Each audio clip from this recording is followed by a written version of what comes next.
As the West Highland Way reaches the bonny banks of Loch Lomond, it looks across to Luss. The church here is dedicated to one of Scotland's first missionaries, St Kesog, who came here 1,500 years ago this year. Tourists today come to Luss to catch a view of the Loch, and this tiny community can be almost overwhelmed by them in the summer months. But as if they're not busy enough, Luss's minister, Dane Sherrard, is encouraging even more visitors to come and share their celebrations of the anniversary of St Kesog. Tell me about your little Kesog exhibition, because it's a lovely little bijou thing. Well, that's the thing of which I'm most proud. When people went on pilgrimage, there was always something really special at the heart of that pilgrimage. Sometimes it was a saint's bones. We've got the Prt2 Book of Hours. The Book of Hours is a personal prayer book, hand-painted 540 years ago. It belonged to the wife of the Luss landowner and seemed to have been lost after the Reformation, but somehow it ended up in a library in New Zealand. This rare and precious book has been flown over to Luss on loan for their anniversary year.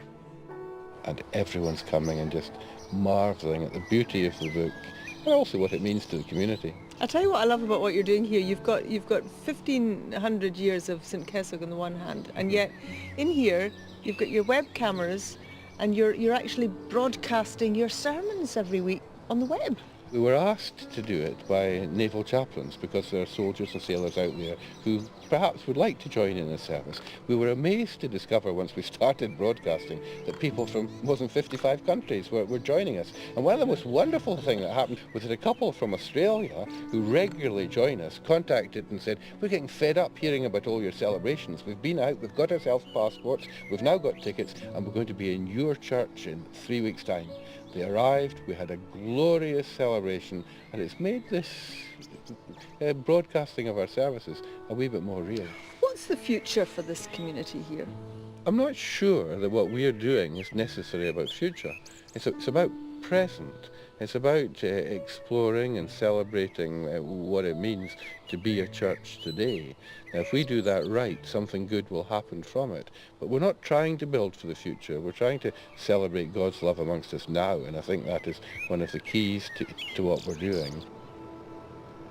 Down through the ages, it's been a place of pilgrimage. People have come here because it's a place where Kesog was buried. The only difference today is that the folk who are coming here are visitors rather than pilgrims. And that actually is what gives the community and the church its challenge.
At the south end of Loch Lomond, we found an old farmhouse which has just been completely transformed into a new centre for leadership training.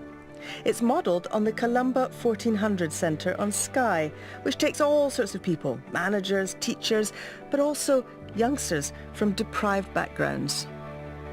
70% of those young people from tough realities attending our leadership academies have found their way into work or college and then predominantly back to their families and created better communities on their return.